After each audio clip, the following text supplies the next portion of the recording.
नमस्कार, मैं हूं आपके साथ संध्या जोशी और आप सभी का बहुत बहुत अभिनंदन करती हूं आपके अपने वेद खास कार्यक्रम में, जिसका नाम है त्रिनेत्र भाग्य, जहां बदलती है आपके भाग्य की रेखा। दर्शकों, हम चाहते हैं, हम जब सुबह उठते हैं स्नान ध्यान करने के बाद हर कोई अपने इष्ट देवी देवताओं को नमन करता है, उनका वंदन करता है और उनसे अभिनंदन करता है कि हे प्रभु, मेरा आज का दिन मंगलमय हो, हमारा हर दिन, मेरा पूरा साल अच्छा बीते।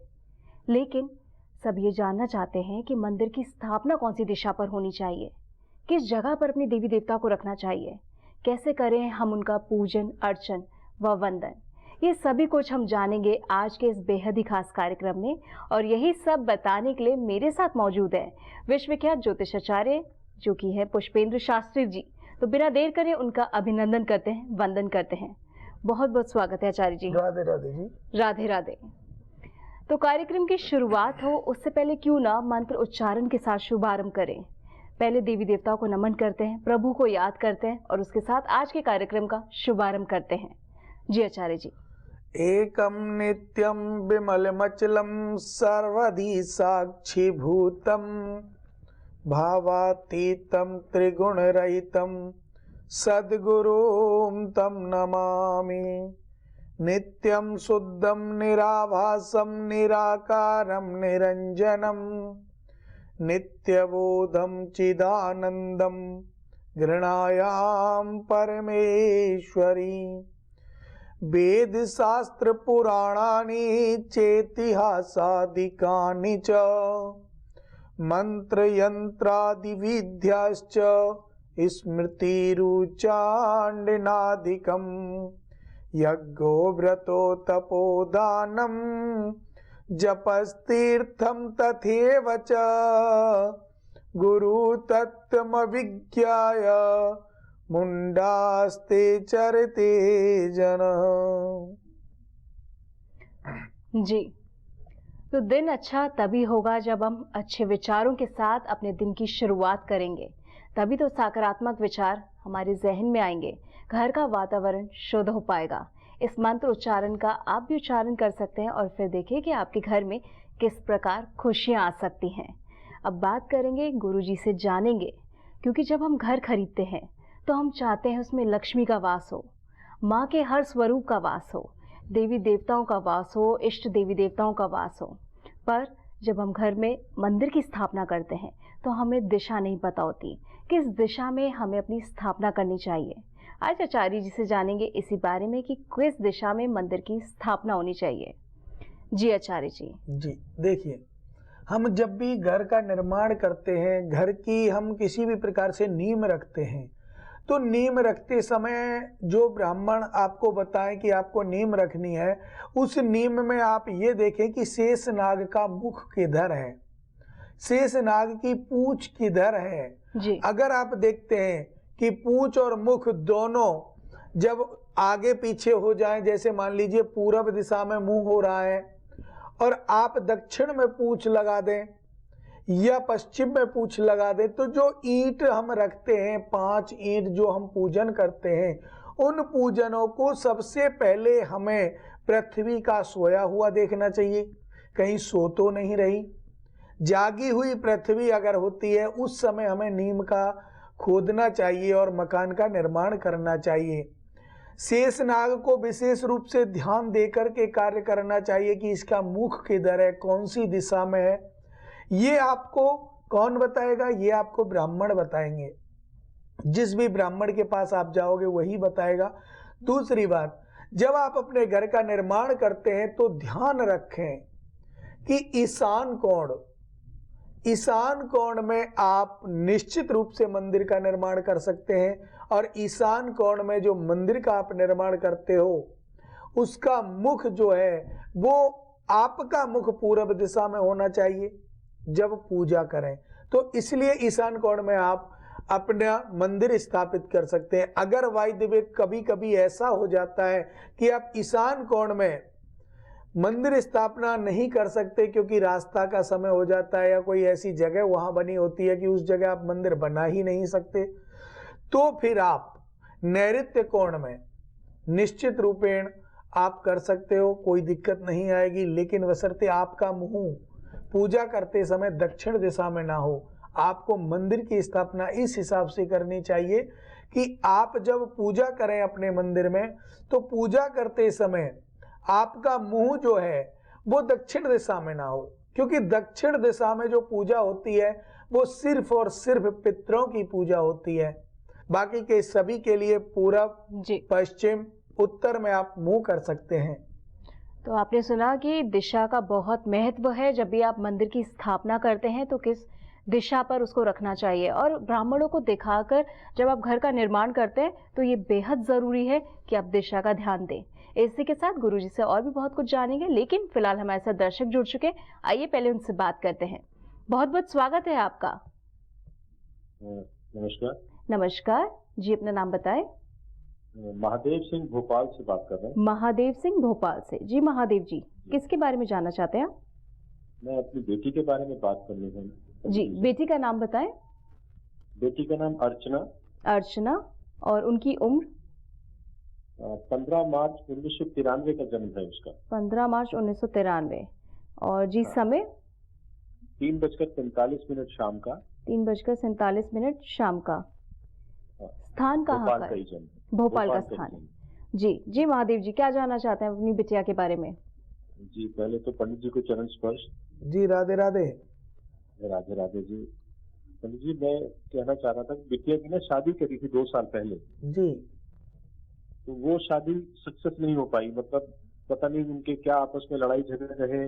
वो कहती है कि सास बहुत ज्यादा तेज थी, बहुत ज्यादा अपने बेटे को बस में कर रखा था, सुनने नहीं देती थी, कोई बात नहीं सुनती थी। तो अब उनके बीच में तलाक चल रहा है। जी जी। तो वो, हाँ, तो बच्चा है नहीं उनका, तो वो बिटिया भी नहीं चाहती है वहां जाना, क्योंकि कहती है कि वो मेरे को जीने नहीं देंगे अच्छे से, वहां ना मेरी लाइफ है कोई।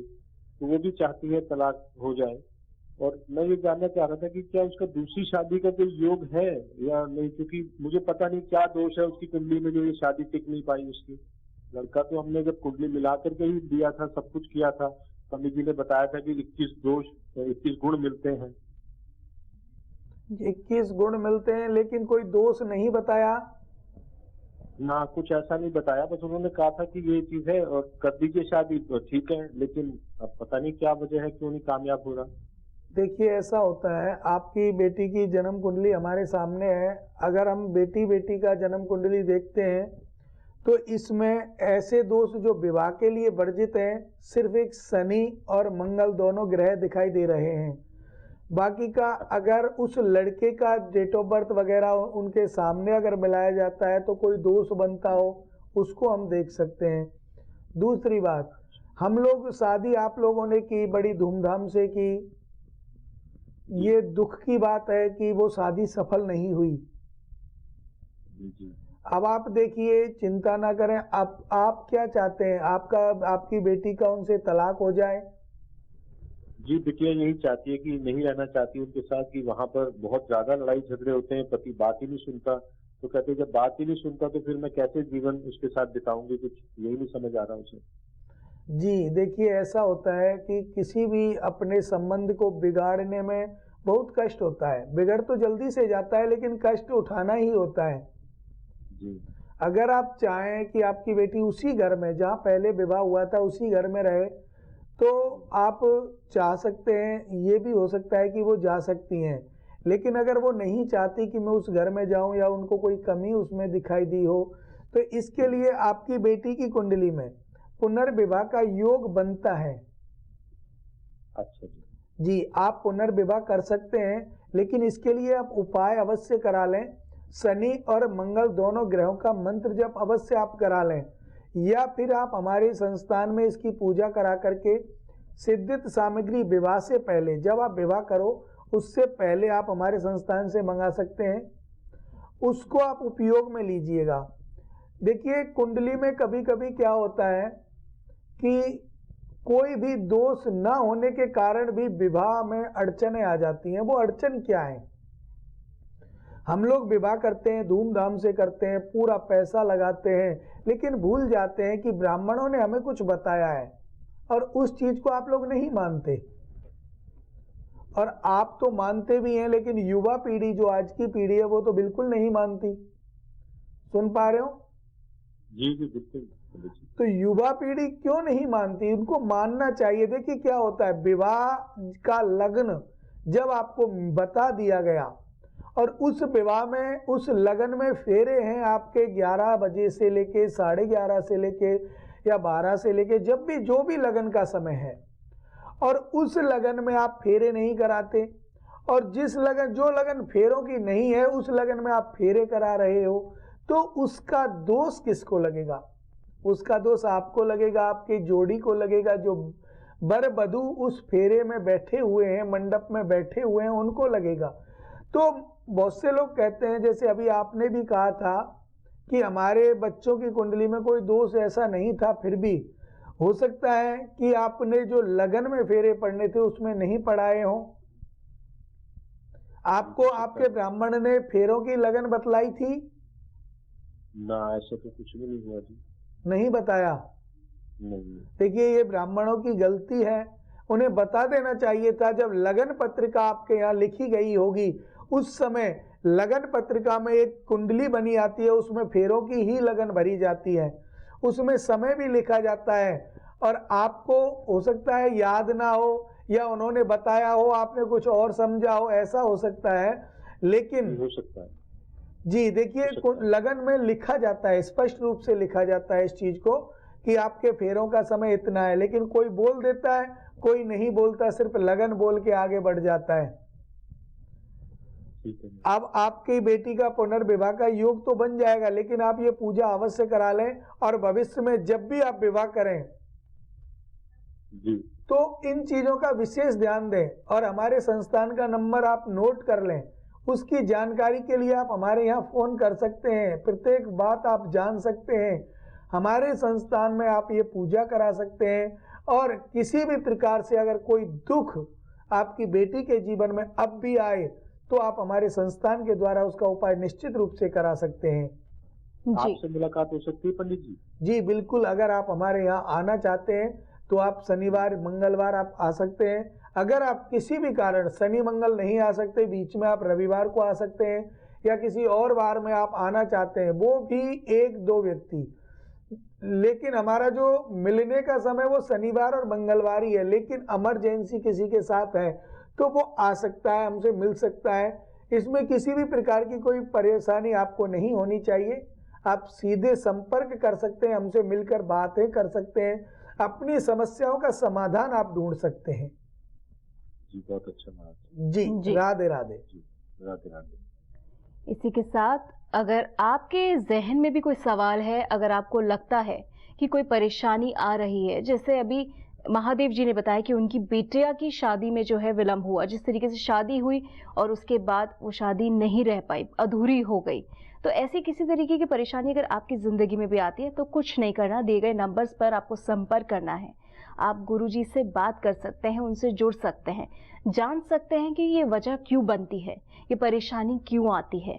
चाहे फिर आपकी बेटी हो, चाहे आपका बेटा हो, या आप अपने बारे में खुद क्यों ना जानना चाहते हो, उसके लिए बस आपको दिए गए नंबर्स पर संपर्क करना होगा। गुरुजी से बात करते हैं कि किस तरीके से जब ये परेशानी आती है, जिस तरीके से गुरुजी महादेव जी का ये सवाल था, ये मुझे लगता है ऐसे बहुत से माँ बाप है जिनका सवाल है, क्योंकि बेटी को बहुत पाल पोस कर बड़े प्यार से उसको विदा करते हैं, पैदा करते हैं, बड़ा करते हैं, लेकिन जब शादी करवा दी जाती है तो उसके बाद जब ऐसी अड़चन आती है, दूसरी शादी की नौबत आ जाती है, तो क्या हमारी कुंडली जो है ऐसे कोई ग्रह ऐसी चीज़ें दर्शाते हैं क्या, पहले से हमें आगाह करते हैं?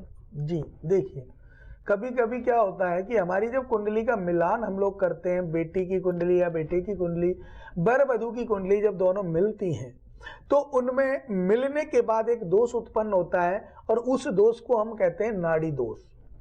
और वो नाड़ी दोष इतना खतरनाक दोष होता है कि उसका कोई उपाय नहीं होता।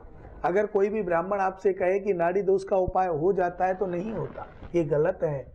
जब उस नाड़ी दोष का उपाय नहीं होता तो उसके बाद फिर भी हम विवाह कर देते हैं। और ये कैसे विवाहों में अड़चन आती है, मैं आपको बता देता हूं कि जो लोग शादी करने के लिए, लड़के देखने के लिए जाते हैं या लड़की देखने जाते हैं, उससे पहले बातें पक्की कर देते हैं, रिश्ता पक्का कर देते हैं, उसके बाद कुंडली मिलवाते हैं। अब जब रिश्ता पक्का हो गया और आप कुंडली मिलवा रहे हो, अब उससे मना कौन करेगा अगर दोष बनता है तो। इसीलिए हम बार बार यही कहते हैं कि कोई भी शुभ कार्य आप आगे करने को जाएं तो उससे पहले कुंडली का आंकलन आप कराएं, जिससे आपके जीवन में सफलताएं प्राप्त हों और किसी भी प्रकार की बाधा आपके जीवन को ना घेरे। आगे की बात देखिए, अब विवाह में जैसे हमारे पिछले कॉलर थे, इन्होंने कहा कि बेटी को तलाक चाहिए। रिश्तों को बिगाड़ना कोई बड़ी बात नहीं होती, लेकिन बनाना, उनको सहेजना बहुत बड़ी बात होती है। उनको कैसे सहेजा सकता है, उनको कैसे बनाया जा सकता है।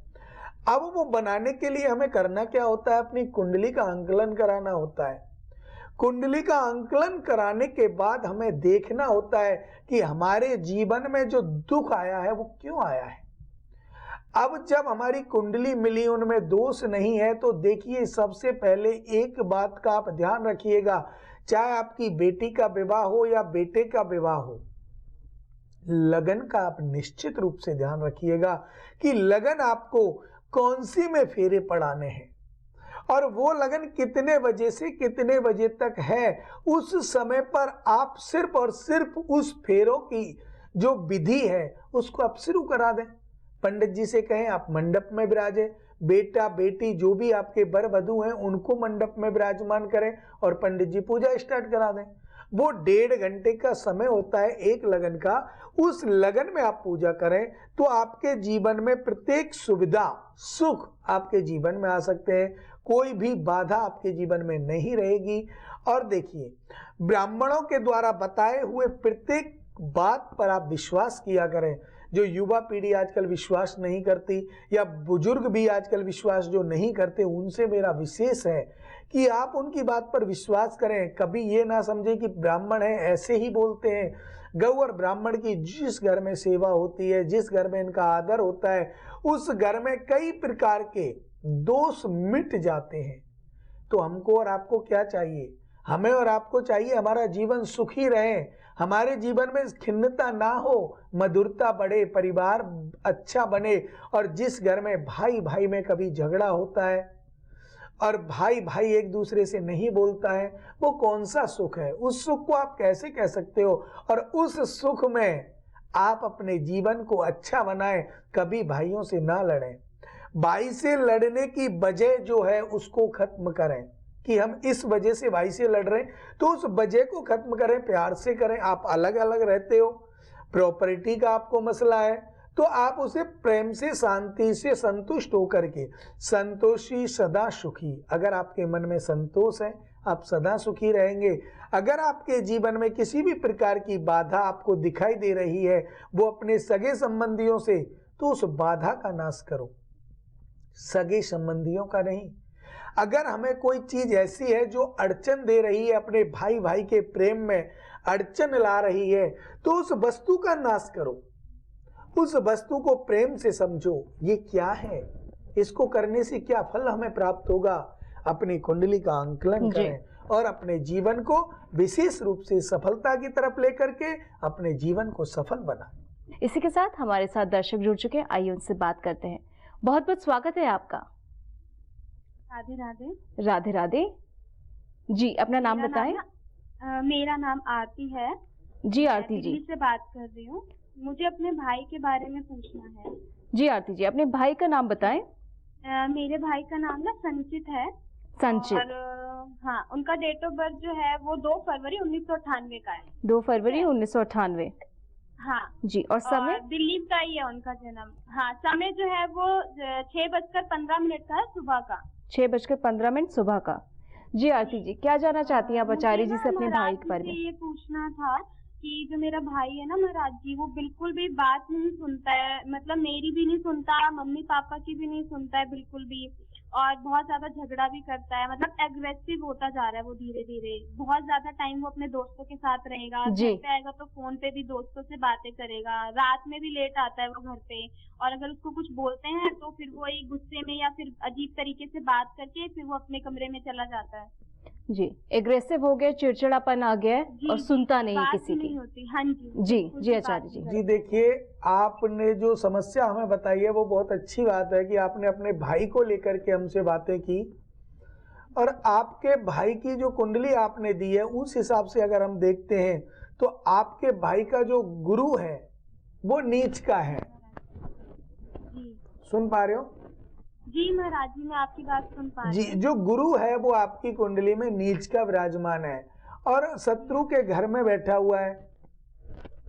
अब शत्रु के घर में जब वो बैठा हुआ है तो उनका जो वो अपना जो मैनुअल समझते हैं, जिसको वो अपना गंतव्य समझते हैं, अर्थात वो बाहर वालों का ज्यादा मानना, घर वालों का नहीं मानना, अधिकतर हाँ, ऐसा वो होता है। दोस्तों में ही रहते हैं, वो बहुत ज्यादा दोस्तों की बात सुनना, मम्मी पापा की बात भी नहीं सुनता वो। जी, गुस्सा अधिक आता होगा।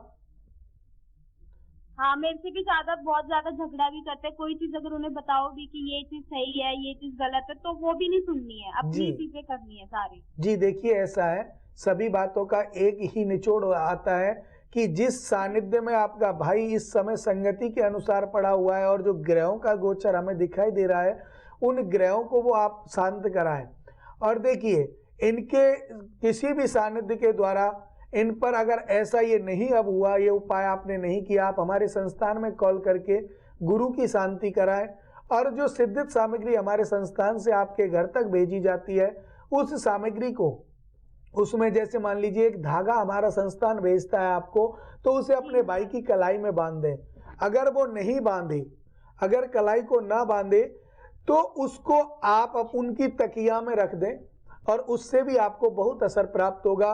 और देखिए, आप धीरे धीरे देखोगे गुरु का शांत होते ही उनका जीवन बदल जाएगा। माता पिता की सेवा करेगा, माता पिता के साथ साथ आपका भी सम्मान करेगा, रिश्तेदारों का सम्मान करेगा, और जो गलत लोग उनके साथ हैं उन सबको धीरे धीरे करके छोड़ देगा।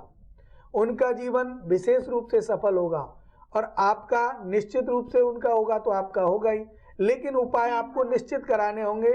और विशेष बात, आप उपाय अच्छे वैदिक ब्राह्मणों के द्वारा कराएं, या आप हमारे संस्थान के द्वारा इसका सहयोग लेना चाहते हैं तो आप हमारे संस्थान का सहयोग ले सकते हैं।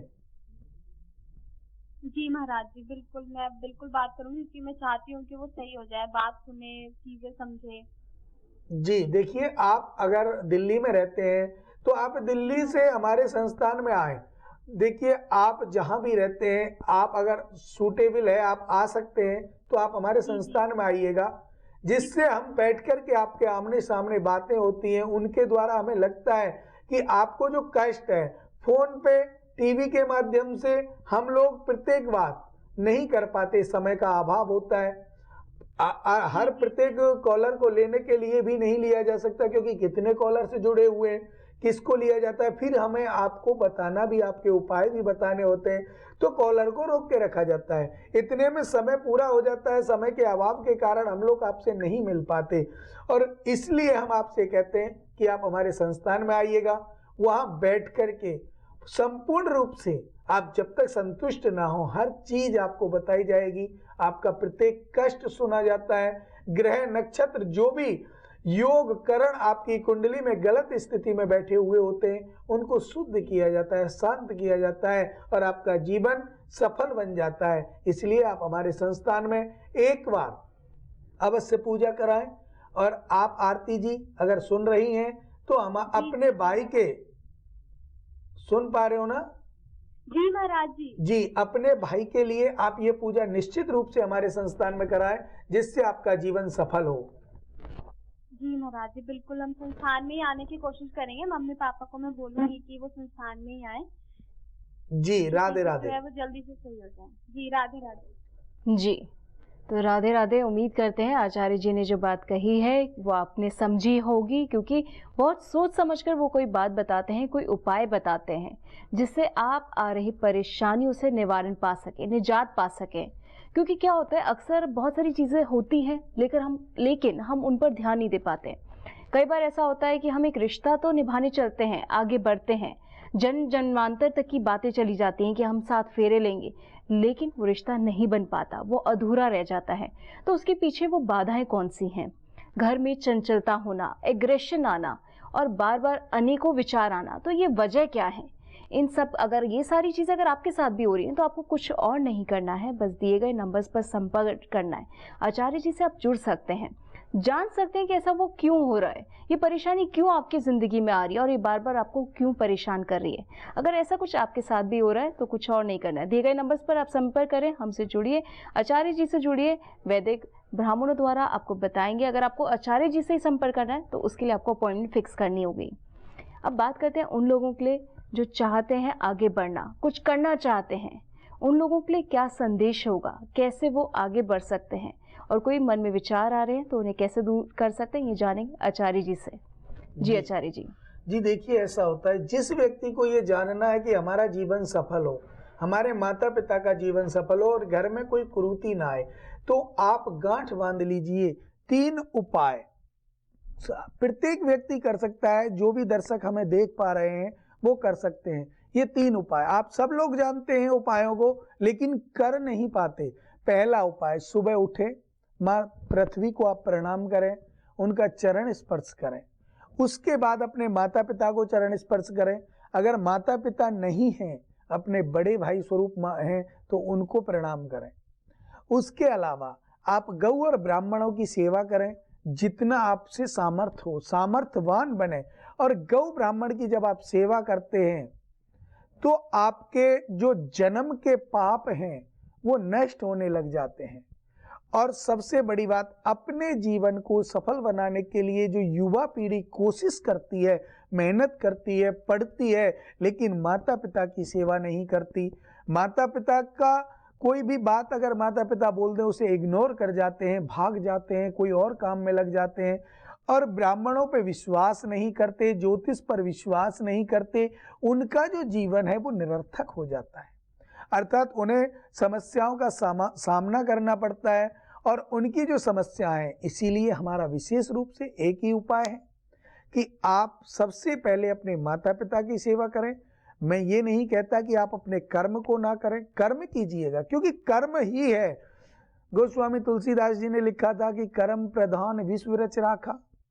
तो कर्म तो प्रधान है। अगर आप कर्म नहीं करोगे तो आपको सफलता नहीं मिलेगी। कर्म आपको करना है, लेकिन कर्म के साथ साथ कर्म को प्रबल बनाने वाली शक्ति जो हमारी माता है, हमारे पिता हैं, उनकी हमें सेवा करनी है।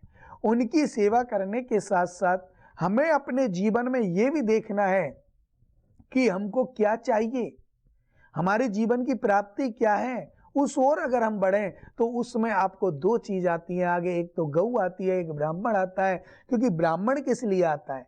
ब्राह्मण आता है आपकी कुंडली को लेकर के। आपकी कुंडली आप ब्राह्मण को दिखा सकते हैं, उसकी सेवा आप कर सकते हैं, ब्राह्मण को आप सम्मान दे सकते हैं। और गौ आती है आपकी मातृशक्ति को बढ़ाने के लिए। जैसे आप किसी शुभ कार्य को जा रहे हो, गाय के लिए एक रोटी पर दही रख के खिला के जाएं, आपको सफलता मिलेगी। दही भी मीठा हो तो आपको निश्चित रूपेण सफलता मिलेगी। तो ऐसे छोटे छोटे उपाय जब हम अपने जीवन में उतारते हैं, जीवन में उन उपायों को करते हैं, तो हमारा जीवन निश्चित रूपेण सफल होता है। और उस सफलता को प्राप्त करने के लिए हमारा जीवन सुखमय बन जाता है। लेकिन आपको करना यही होता है कि अपने माता पिता की और गौ ब्राह्मण की आप सेवा करते रहें। बहुत ही सुंदर बात आचार्य जी ने बताई कि किस तरीके से हम अपने जीवन को सफल बना सकते हैं। सबसे पहले आप जो है सुबह उठकर स्नान ध्यान करके पृथ्वी को उनको नमन करें आज के दिन के लिए। फिर उसके बाद अपने माता पिता का आशीर्वाद लें, साथ ही ब्राह्मणों और गौ माता का सम्मान करें। फिर देखिए किस तरीके से आपके जीवन का भविष्य बदल जाएगा और उज्जवल भविष्य में बदल जाएगा। इसी के साथ बहुत बहुत धन्यवाद आचार्य जी, आप यहाँ आए। राधे राधे जी। राधे राधे। अगर आपके जीवन में किसी भी प्रकार की समस्या चल रही है और आप आचार्य पुष्पेंद्र जी का मार्गदर्शन प्राप्त करना चाहते हैं तो संपर्क करें 8745080800। हमारा पता है B3/111 बेसमेंट, जनकपुरी, नई दिल्ली।